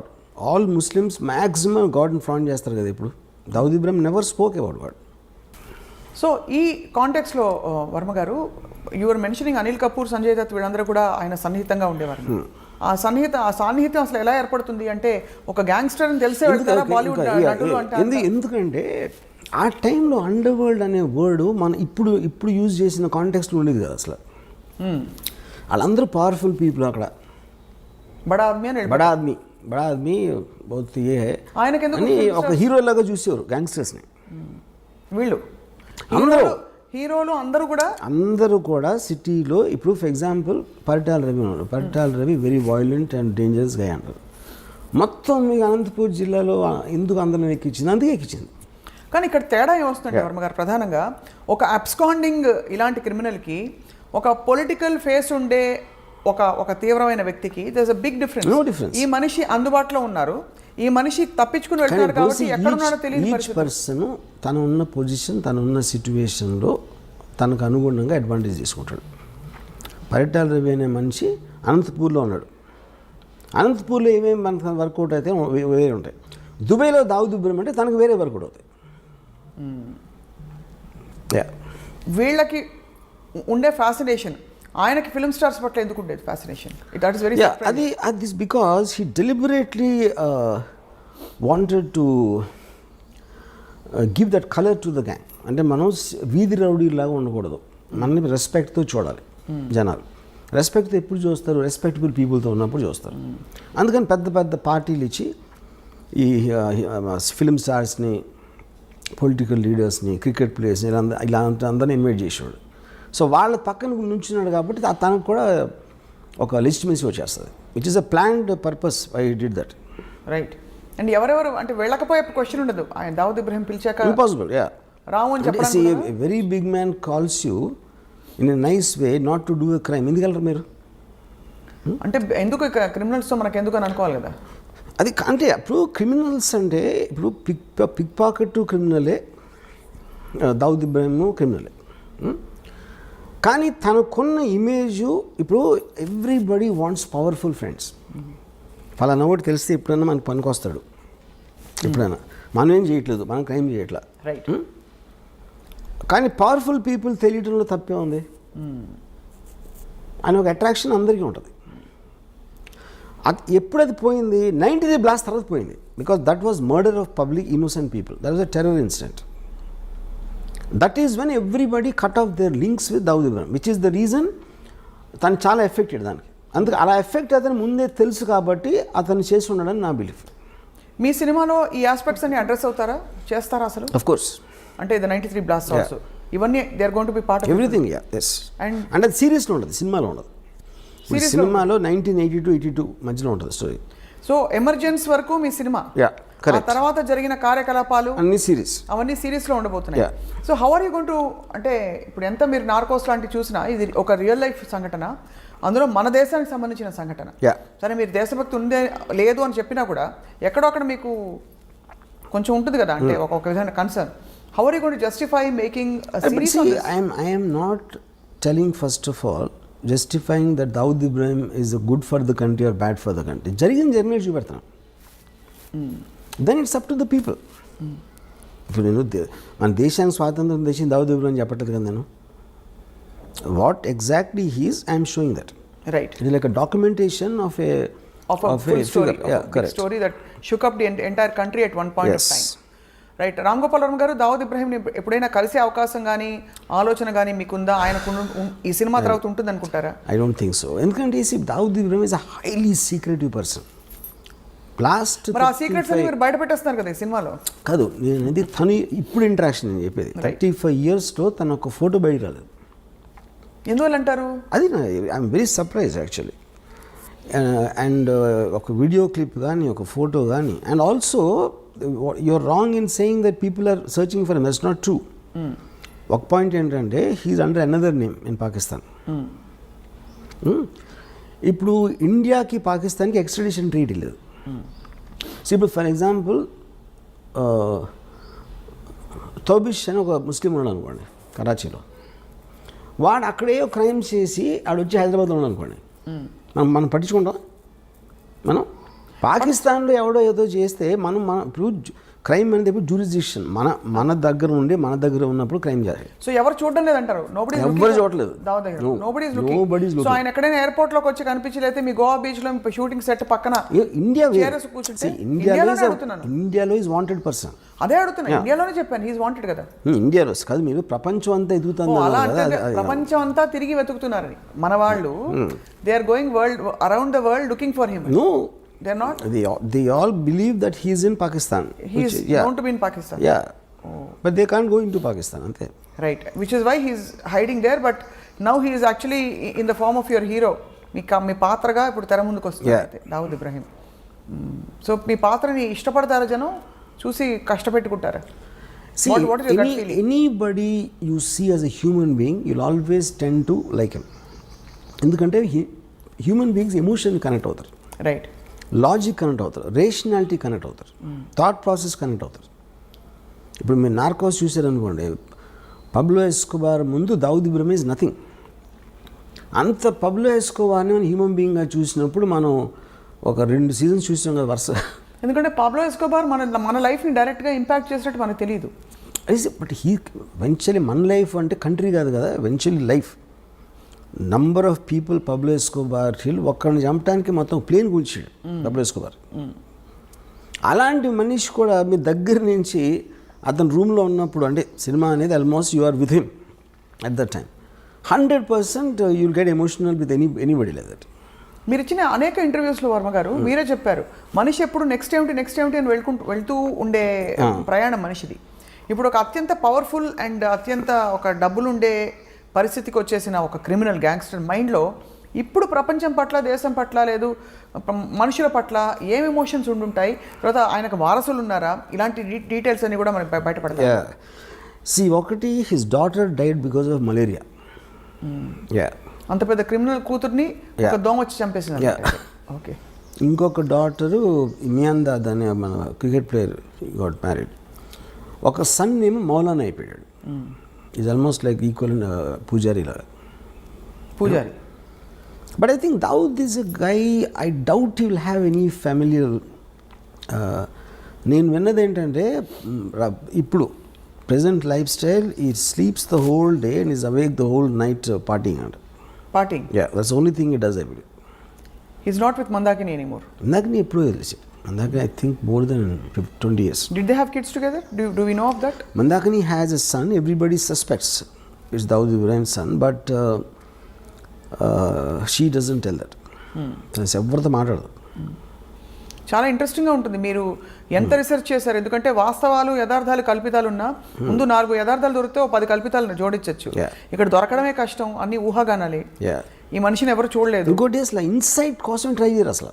నాకు ఎంతసేపు పైన చూసేసి ఒక ఇప్పుడు bad person, good person అని ఎక్కడ ఉండడు. Bad person అంటే ఎందుకు బ్యాడ్ అయ్యాడు తెలుసుకోకుండా బ్యాడ్ అంటాం అనేది ఇట్స్ వెరీ సూపర్ఫిషియల్ జడ్జ్మెంట్. కానీ ఎందుకు బ్యాడ్ అయినా కూడా దేశద్రోహంలో కానీ మనుషుల్ని చంపడంలో కానీ పాల్పడితే ఖచ్చితంగా అది ఫస్ట్ బ్యాడ్ అనేయాలి. తర్వాత మనం బ్యాడ్ ఎందుకు అయ్యాడని పిహెచ్డి చేసుకోవచ్చు. కానీ అన్నది that is what I'm saying. ఇప్పుడు క్రైమ్ అని లీగల్ సిస్టమ్ ఉన్నదే ఎందుకు, టోటల్ సొసైటీకి ఉన్న ఒక కంబైన్డ్ గుడ్ కోసం ఈ చేయకూడదు అని కొన్ని రూల్స్ పెట్టుకుంటాం. ఆ రూల్స్ని అధిగమించిన క్రిమినల్ అంటాం. That obviously is going to be. కానీ ఆ రూల్స్ని అడ్డు పెట్టుకుని వేరే వాళ్ళు they might do worse then that because they are smarter in different positions.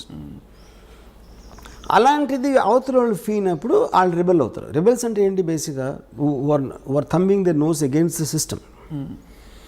So వాళ్ళకి ఒక్కొక్కసారి పవర్ ఉండొచ్చు, వాళ్ళు బయటపడిపోవచ్చు, లేకపోతే జైల్లో ఉండొచ్చు. రైట్. సో ఇప్పటికే దాదాపు పెద్ద క్రిమినల్స్ అందరూ కవర్ అయిపోయారు వర్మ గారు. మీ సిరీస్ ఆఫ్ క్రిమినల్స్లో ఇంకెవరైనా మిగిలిన్నారా దావుద్ తర్వాత? ఉన్నారు చాలామంది. వాళ్ళందరూ మీ సినిమాలు తీస్తారు అయితే? నన్ను ఒకళ్ళు అడిగారు, మీరు డైరెక్టర్ అవ్వకపోతే గ్యాంగ్స్టర్ అయి ఉండేవారా అని.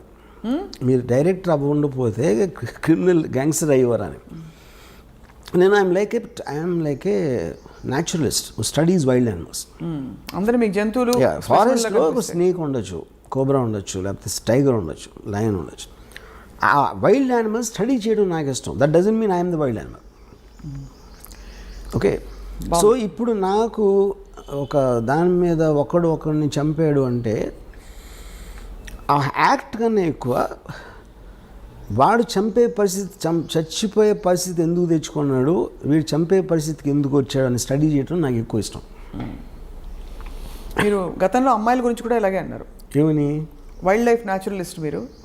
అమ్మాయిల గురించి అలా, అమ్మాయిలు అంటే I think that is art for me. అమ్మాయిలు అంటే ఆర్ట్ ఫిల్మ్, నాట్ ఇలాంటి సినిమా కాదు. రైట్. దావుద్ ఇబ్రహీం జంతువు అయింటే ఏమైండేవారు? ఏ జంతువు అయిండేవారు? క్లోజెస్ట్.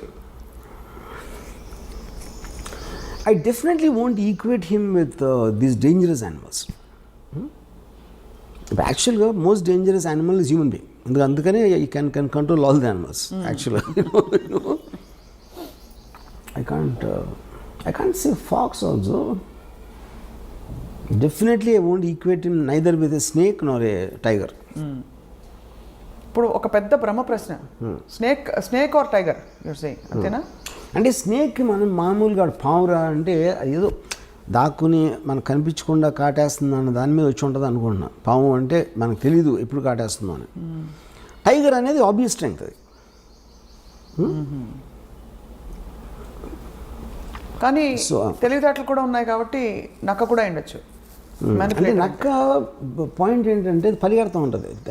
తెలివిగా ఏం చేస్తుందో నాకు ఇంతవరకు తెలియదు. నక్క తెలివింది అంటారు కానీ అది ఏం తెలివి ఉపయోగించింది నాకు తెలియదు ఇంతవరకు. సో ఇది ఒక అన్ని కలగలిసిన ఒక విచిత్ర జంతువు, అంతేనా? ఇది మోర్ నియర్ టు దట్. అన్ని కలగలిసి, అన్ని క్వాలిటీస్ కలగలిసిన ఒక విచిత్ర యూనిక్ జంతువు. ఒక పెద్ద డౌట్, నక్కలాగా ఆలోచించి పాములాగా కాటేసి ఫస్ట్ కాటు పడగానే టైగర్ అయిపోతాడు. I think this is the correct thing. ఇచ్చాదారి సాంపులాగా ఉండడానికి. డి కంపెనీ మోర్ డేంజరసా, ఆర్జీవీ కంపెనీ మోర్ డేంజరసా అని ప్రశ్న అడుగుతున్నారు, అందరూ అడుగుతున్నారు మీరు తీసే సినిమాల్ని బట్టి. ఇప్పుడు పాయింట్ ఏంటంటే సినిమాల్లో రొమాన్సైజ్ చేస్తారు అని చెప్తారు, లేకపోతే గ్లోరిఫై చేస్తారు క్రిమినల్స్ని. ఇప్పుడు ప్రతి కమర్షియల్ మెయిన్ స్ట్రీమ్ సినిమాలో కూడా పవన్ కళ్యాణ్ 20 మందిని కొట్టాడు, మహేష్ బాబు 50 మందిని కొట్టాడు, ఇంకోటి ప్రభాస్ 100 మందిని కొట్టాడు. అందరు చప్పట్లు కొడుతూ ఉంటారు, ఏలేస్తూ ఉంటారు. వాళ్ళు ఏం చేస్తున్నారు? చట్టాన్ని వాళ్ళ చేతులకు తీసుకుంటున్నారు, ఇర్రెస్పెక్టివ్ ఆఫ్ వాళ్ళు ఏ రోల్ వేసినా. But that is not to be taken seriously because it's a very comic book, fun, entertainment, action. Nobody takes that seriously. Realistic serious లాంటి, సత్యాలు లాంటి సినిమాల్లో ఏంటంటే ఎవ్వరు గన్ను తీసుకున్నా వాళ్ళందరూ కుక్క చోచి వచ్చారు ఫైనల్గా. అది గ్లోరిఫై చేయడం ఎట్లా అవుతుంది? అది how am I romanticising? They all look very, అంటే మామూలు మనుషులాగా చూపెడుతున్నాను. You are connecting to them, not getting inspired by them. Okay, so this is a connection, not an inspiration. Clearly you are connecting to all these people, all your gangsters. You understand, అంటే మీరు you will understand. ఇప్పుడు ఇందాక నేను concentration example అది చెప్పాను, right? అలాంటి పరిస్థితుల్లో మీరు గార్డ్గా ఉన్నా మీరు ఏం చేస్తారు? అది point. Do you expect any resistance or political flurries on this film? I don't think so, because we make film on all lots of criminals. మీరు బుక్కులు రాస్తున్నారు, లేకపోతే డాక్యుమెంటరీస్ చేస్తున్నారు, ఎవరు సినిమా తీస్తున్నారు, ఏం డిఫరెన్స్? రైట్. సో మొత్తం మీద హిందీ భాషలో విడుదలవుతున్న సినిమా, ఆ తర్వాత వెబ్ సిరీస్ కూడా అనేక భాగాలలో దావుద్ ఇబ్రహీం కార్యకలాపాలపై వర్మ గారు రీసెర్చ్ చేసి మరి రూపొందిస్తున్నారు. Will the same star cast continue, Varma గారు? Or most of them will continue. Tell us a little bit about your casting. అంటే ఈ క్యారెక్టర్స్కి వెతకడానికి మీరు ఆడిషన్ చేశారా? ఆబ్వియస్లీ అంటే నాకు Dawood Ibrahim character I wanted, అంటే అతను హీరోలాగా ఉండకూడదు, ఏదో మసిల్స్ 6 ప్యాక్ వచ్చి ఉండకూడదు. I wanted a very mild looking person who slowly starts growing in the period of time. అతని మైండ్ సెట్ కానీ ఇప్పుడు ఒక అన్నచాటు తమ్ముడులాగా ఉంటాడు most of the time, you know. అప్పుడు ఇది ఆల్మోస్ట్ ఈ యొక్క కాస్టింగ్కి నేను నియర్లీ 35 to 40 పీపుల్ని ఆడిషన్ చేశాను. అండ్ తన brother character is very important సినిమాలో. సో ఆ బ్రదర్కి నాకు తనే పంపాడు, అశ్వత్ దావుద్ రోడ్ వేస్తున్నాడు. So look for this actor అంటే భలే ఉన్నాడు, ఎవరు ఎత్తునంటే నా తమ్ముడు ఉన్నాడు. In real life also they brothers. Yeah. But ఈ ఎమర్జెన్సీ సినిమాలో మరి ప్రేమాయణాలు అవి ఉండవు అయితే? ఉండొచ్చు. ఉన్నాయి కానీ very limited time. What is the focus అంటే ultimately D company the movie that is going to release, దాని ద్వారా ఏం చెప్పదలుచుకున్నారు మీరు to the world? What is the one story your narrating? I think ఇప్పుడు ఫిల్మ్ అనేది ప్రైమర్లీ ఇప్పుడు నేను శివ తీసినప్పుడు ఏం చెప్పదలుచుకోవాలా, సత్య తీసినప్పుడు ఏం చెప్పదలుచుకోవాలి, ఏ సినిమా అయినా it is something, story telling is to create an interesting feel to the listener. ఇదే cinema it might be it's completely fictional. ఇప్పుడు గాడ్ ఫాదర్ ఉంది, Godfather is based on Al Capone. Right. Al కపోన్ ఎవరైతే నాకు తెలియదు, God father చూసినప్పుడు ఆ సినిమాగానే చూసాం. అమెరికాలో తెలుసు అల్ కపోన్ ఎవరు. You know, so this film might be seen by generation who never heard of Dawood Ibrahim. So they look at it like a story. So ఇప్పుడు మీరు స్టార్ట్ అయినప్పటి నుంచి మీకు ఒక క్యారెక్టర్స్తో జర్నీ చేస్తున్నారు. Whatever you feel will feel అంతే. రైట్. సో వెయిట్ చేస్తున్నాం Varma garu. Let's watch how D company is going to I won't say entertain, more like enlighten viewers about అంటే ఇలాంటి ఒక మాఫియా, ఒక గ్యాంగ్స్టర్, ఒక అండర్ వరల్డ్ ఉండిందని చెప్పి. ఇప్పుడు కూడా అండర్ వరల్డ్ జాడలు ఎక్కడైనా కనిపిస్తాయి Varma garu? We don't know. ఇప్పుడు అండర్ వరల్డ్ ఏంటంటే there are things underworld dormant ఉంటుంది, లేకపోతే ఆపరేషన్. డార్మెంట్ అంటే మీరు ఏం చేయకపోతే డార్మెంట్, అది అప్పుడు లేదని చెప్పలేం. ఉంది. ఇప్పుడు ఫర్ ఎగ్జాంపుల్ 97 2005లో కోట్లు అడిగారు, 5 కోట్లు 4 కోట్లు ఎక్స్ట్రాక్షన్. ఇప్పుడు 10 లక్షలు 20 లక్షలు అడుగుతారు. సో 10 లక్షలు 20 లక్షలు అడిగినప్పుడు ఏదో సెటిల్ చేసి ఒక 5-10 ఇచ్చేస్తారు. ఎందుకంటే 5-10 కోసం మళ్ళీ మనం పోలీస్ కంప్లైంట్ ఇచ్చి ఇది అది చేయాలి, ఆ తలనొప్పులు ఎందుకు రాని. అప్పుడు ఆ విషయాలు బయటికి రావు. ఆ బయటికి రానప్పుడు మనకి అండర్ వరల్డ్ లేదనిపిస్తుంది.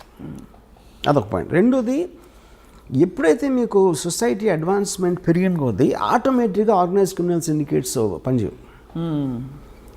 ఇప్పుడు 1920sలో ప్రొహిబిషన్ టైంలో వచ్చింది అమెరికాలో మాఫియా. ఆల్మోస్ట్ 1970కి అయిపోయింది. 1970 నుంచి అమెరికాలో మాఫియా అనేది లేదు అసలు. సేమ్ థింగ్ ఇండియాలో 90s తర్వాత ఇంతవరకు కొత్త గ్యాంగ్స్టర్ అనేవాడు రాలేదు. ఆవిడ 1995 ముందు వరకు వచ్చారు, కానీ 95 తర్వాత లాస్ట్ 20 yearsలో you not seen. But what is the reason? Police వ్యవస్థ ఇంకొంచెం పటిష్టమైన. 100%. అంటే ఇంకోటి మీకు బ్రాండ్ నేమ్ రావడం కష్టం. ఇప్పుడు బ్రాండ్ నేమ్ ఇండిపెండెంట్గా పేరు లేకుండా ఆయన క్రైమ్ చేయొచ్చు, కానీ డీ కంపెనీ ఫలానా దావుద్ ఇబ్రహీం, ఫలానా అబూ సలీం, ఫలానా చోటా షకీల్ అనేది అది సేమ్ రీజన్. ఫ్యాక్షనిజం కూడా అంతరించిపోవడానికి అదే కారణం.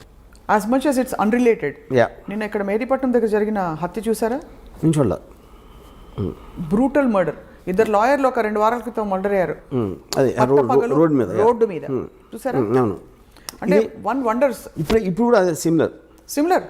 ఒక పవర్ స్ట్రగుల్లో ఒక వ్యక్తి వచ్చి, అఫ్కోర్స్ అర్ధరాత్రి జరిగింది ఇది, ఇంకో వ్యక్తిని తలపై కటా కర్రేసి కొట్టేసి, అండ్ పొలిటికలీ కనెక్టెడ్ అని వినికిడి వస్తే ఇంకా అఫ్కోర్స్ ప్రాథమికంగా బయటపడుతున్న విషయాలు. బట్ జస్ట్ నాకు ఇంకోటి ఏంటంటే, ఇప్పుడు లాస్ట్ ఫ్యూ ఇయర్స్లో ఈ రోడ్ల మీద చంపడం అనేది ఎన్నో సార్లు చూసాం, అయిపోయాయి. కానీ నా ఉద్దేశం అది ఎప్పుడు జరుగుతుంది, ఇప్పుడు సెల్ ఫోన్లు మనం తెలుస్తున్నాయి మనకి అని నా ఫీలింగ్. ఇంత దారుణంగా ఎప్పుడు జరిగాయి వర్మ గారు? రకరకాల సెల్ ఫోన్ వీడియోస్ వలన మనకు తెలుస్తుంది. యాక్చువల్గా ప్రతి ఓడి చేతిలో వీడియో తీసేసే పరికరం ఉండటం వలన ఈ బయటకు వస్తున్నాయి. అంతకుముందు ఇలాగే జరుగుతుంది, అది ఉండి కొత్తగా రోడ్డు మీద చంపుదాం అని ఒక fresh batch of thinking. I doubt that is the point. చాలాసార్లు మర్డర్స్ ఇప్పుడు మీ దారిలో ఉన్నప్పుడు, ఎందుకంటే మీ ఇంట్లో ఉన్నప్పుడు ఎక్కడికి వెళ్తున్నప్పుడు కాకుండా ఈ రోడ్లో వస్తాడు అన్న ప్లానింగ్ చాలా ఎక్కువ ఉంటాయి. చాలా ఫ్యాక్షన్ మర్డర్స్ కూడా జరిగినాయి, అదే అండర్ వరల్డ్ కూడా అదే జరుగుతాయి. I think it is cell phones which are making us feel ఏదో ఈ మధ్యన స్టార్ట్ అయినాయి అన్నట్టు. రైట్. యా. వర్మ గారు, మీరు పాడిన పాట మా కోసం బిఫోర్ వి వైండ్ అప్, చాలా ఫిలసాఫికల్ పాట, కత్తులతో సావాసం తర్వాత. हम आते हैं खाली हाथ, जाते हैं खाली हाथ, అంతే ఫిలసాఫికల్గా డీప్గా పాడారు ఇంకోసారి. No but it is actually quite surprising to see ఒక సీరియస్ సబ్జెక్ట్కి మీరు ఎంత ఆబ్జెక్టివిజం ఎక్కడ ఎమోషన్ ఇంటర్ఫియర్ కాకుండా ఆబ్జెక్టివ్గా ఒక కథని కథగా చూసి ఒక వాస్తవాన్ని ఎన్ని అవాంతరాలు సవాళ్ళు క్వశ్చన్స్ క్రిటిసిజం వస్తాయని తెలిసి కూడా మీరు నేను చేసి తీరుతానని చెప్పి మరొకసారి ప్రూవ్ చేశారు. సో ఈ సినిమా అదే స్థాయిలో ఉంది. సో నేను ఇందాక చెప్దామని మర్చిపోయాను. నాకు ఇప్పుడు నేను క్రిమినల్ అవ్వలేను, ఇప్పుడు అవ్వను. కానీ క్రిమినల్ ఆర్గనైజేషన్ ఎవడన్నా పెడతానంటే నేను మంచి కన్సల్టెంట్ అవ్వచ్చు. Criminal organisation consultant. అప్పుడు ఎవరెవరు కాదు, ఏ గ్యాంగ్స్టర్స్ ఏ తప్పులు చేశారు అది మనకి రిట్రాస్పెక్ట్లో చూసాం కాబట్టి ఆ కారణాలు అర్థమైనాయి కాబట్టి ఇలాంటివి చేయకుండా ఉండాలి, ఇలాంటి సజెషన్లు. అలా కాకుండా పోలీసులకి ఇవ్వచ్చు కదా సలహాదారుగా, సలహాలు పోలీసులకి ఇవ్వచ్చు కదా. అంటే కాదు, ఫస్ట్ ఆఫ్ ఆల్ పోలీసులు కూడా ఇస్తాం. పాయింట్ ఏంటంటే పోలీసులు క్రియేట్ జరిగేది క్రిమినల్ ఆర్గనైజేషన్. ఇప్పుడు ఎవడో కొత్తగా కూడా కంపెనీ పెడదాం అనుకుంటున్నాడు, వాడు కన్సల్టెన్సీకి వెళ్తాడు. ఎందుకంటే కన్సల్టెన్సీ ఇలాంటి కంపెనీలు ఎన్నో ఉన్నాయి, వాడి హిస్టరీ ఏంటి బ్యాక్గ్రౌండ్ ఆ మటీరియల్ అంతా ఆడి దగ్గర ఉంటుంది. ఆడు చెప్తాడు ఏది చేయాలి చేయకూడదని ఏదో సలహాలు వేస్తాడు, which is why it's called consultancy. అది నేను మంచి కన్సల్టెంట్ అవుతాను కొత్తగా ఎవడన్నా దావుద్ ఇబ్రహీం అవుదాం అనుకుంటే అని. మీరు ఆ సేవల్ని మీరు అందించడానికి సిద్ధంగా ఉన్నారు ఈ రీసెర్చ్ అంతా చేసిన తర్వాత. మీరే ఎందుకు పెట్టరు అసలు? That's the whole point.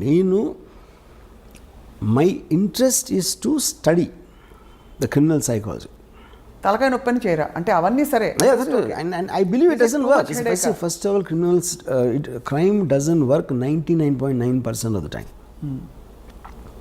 ఏదో ఒకళ్ళు ఇద్దరు సక్సెస్ఫుల్ అయిపోయి బయటకు వచ్చేయడానికి ఛాన్స్ ఉంది, కానీ all of them will either die or end up in jail for sure. And you don't like both? Why should I rather very study them and make films. So మీరు వాళ్ళకంటే తెలివైన వారు, వాళ్ళ కథల్ని వాడుకుని మీ ఇష్టం వచ్చిన పద్ధతిలో మీరు సినిమాలు తీసి మీరు making money, making a name for your self and creating a controversy and remaining in the centre of things when the actual criminal who gave you the story is not around. So most తెలివైన model Ram Gopal Varma గారిది. Yes sir. So on that note, criminals వేరే మీద బతుకుతా ఉంటే నేను criminals మీద బతుకుతున్నా. అదే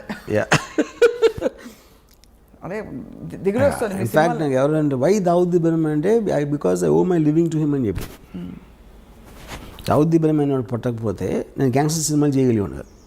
gangster సినిమాలు లేకపోతే అసలు నాకు starting from Shiva to Satya to company to D company ఆయన ఒక్కడే స్ఫూర్తి. Underworld came from him. అది నా పాయింట్. సో ఫస్ట్ మీ క్రిమినల్ ఇన్ఫ్లుయెన్స్ మీ మీద ఆయనదే. మీ ఇంట్లో ఫోటో ఉంది, ఆయన పూజ చేసుకుంటారేమో అని. ఫోటో ఏంది మొత్తం నా మైండ్ అంతా అదే ఉంది. నా హృదయంలో ఉన్నాడు. హృదయంలో ఎవరో వచ్చి ఇప్పుడు మీ ఆఫీస్ మీద దాడి చేస్తారేమో అని భయంగా ఉంది. బాగా తెలుసు అని చెప్పేస్తారేమో మీరు. చాలా మంది నమ్ముతారు అది. నీకు తెలుసా? యాక్చువల్లీ నేను ఇంకా నమ్ముతున్నాను. అంటే నేను ఇంకా నాకు ఎక్కడో లేలగా డౌట్ ఉంది. అంటే ఈ సినిమా తీయించినవి ఎలాగో ఎంప్లాయర్స్ ఎవరో తెలియదు కదా ఈ మోడల్లో. తెలియదు ఎవరు పెట్టుబడి పెట్టించి ఆ చిన్న బుజ్జి సరదా వర్మగారి చేతో సినిమా తీయించుకుందామనే సరదా తీర్చుకుంటున్నారేమో అని. సలీం ఫ్రూట్ అని ఒక ఈజ్ యాక్చువల్లీ చోటా షకీల్స్ బ్రదర్ ఇన్ లా. అతను కలిసాను బాంబేలో. నేను దావుద్ గురించి మాట్లాడుతూ ఉంటే తన ఎక్స్ప్రెషన్ అదేంటి చూస్తున్నాడు. అంటే తనకి బాగా క్లోజ్. తనకు తెలిసిన మనిషి గురించి నేను వీడి దగ్గర వింటున్నాను అనేది మాట ఎక్స్ప్రెషన్. అంటే obviously he has a different vision. అదే ఇప్పుడు యాజ్ ఎ ఫిల్మ్ మేకర్ ఇప్పుడు నేను ఒక చిన్న టైంలో ఒక మనిషి జీవిత కథని నేను ఇంత టైంలో చెప్పాలంటే ఆటోమేటిక్గా ఒక సినిమాటిక్ ఆస్పెక్ట్ ఉంటుంది. దావుద్ ఇబ్రహీం ఎలా మాట్లాడతాడు, ఏం మాట్లాడతాడు ఒక చెప్తాను. అదే లైను తను ఎప్పుడు వినలేదు అనుకోండి, ఈ సలీం ఫ్రూట్ అనేవాడు ఆటోమేటిక్గా look it a very fake thing. ఇప్పుడు Dawood Ibrahim is not educated గా. ఇప్పుడు నేను చాలా ఫిలాసఫికల్గా మాట్లాడుతూ ఉంటే Dawood Ibrahim philosophy, for example నేను ఇవాళ ఒక ట్వీట్ పెట్టాను, I never intended to be a criminal, I'm just using crime to fast track my legitimate success. Dawood Ibrahim అని కోట్ చేశాను. అది 100% దావుద్ ఇబ్రహీం అన్నాడు, నాకు తెలుసు. ఆయనకి ఇంగ్లీష్ వచ్చి ఉండదంతా. ఎగ్జాక్ట్లీ ఫ్రేజ్ హిందీలో కూడా అని ఉన్నాడు. కానీ నేను అర్థం చేసుకునేది ఒక స్పిరిచువల్గా పెట్టిన. ఫర్ ఎగ్జాంపుల్ గాంధీ సినిమాలో గాంధీ అన్న ఏ డైలాగ్ కూడా తను ఇప్పుడు అనలేదు లైఫ్ టైంలో. అది రిచర్డ్ యాటన్బర్గ్ స్క్రీన్ ప్లేలో డైలాగ్స్ అయినాయి. సో మీరు ఒక స్పిరిట్ని క్యాప్చర్ చేసినప్పుడు which is what art is about. Art is about what it could be, not about what it is. ఒక మనిషి థాట్ గంటలో చెప్పింది మీరు ఒక కోట్లో వచ్చింది అనుకోండి, ఆ కోట్ ఏంటి పెద్ద స్పీచ్లో ఒకటి వస్తుంది లైన్, మీరు కోట్ ఒక్కటి హైలైట్ చేసినప్పుడు దాని ఇంపాక్ట్ ఎక్కువ ఉంటుంది. అవును. యా, ఇప్పుడు ఆ పెద్ద సీన్లో మళ్ళీ మళ్ళీ దానికి తిరిగి వస్తాను. మీ ఆత్మంతా బయట పెట్టిన ఆ ఒక్క డైలాగ్, యా, ఇతను దొంగగా ఎందుకు మారాడో దాని వెనకాల పెద్ద కథ ఉంది. యా. శ్రీదేవి క్షణం. Actually every criminal will have the very similar story. ఆ స్టార్టింగ్ పాయింట్ అనేది చాలా ఎమోషనల్గా ఉంటుంది without exception. Where is the limit అంటే ఇప్పుడు ఫర్ ఎగ్జాంపుల్ ప్రతి వాడికి జస్టిఫై చేసుకోవాలి. పోవర్టీ ఉంటుంది, 1 కోటి మంది పూర్ పీపుల్ ఉన్నారు అనుకోండి, దాంట్లో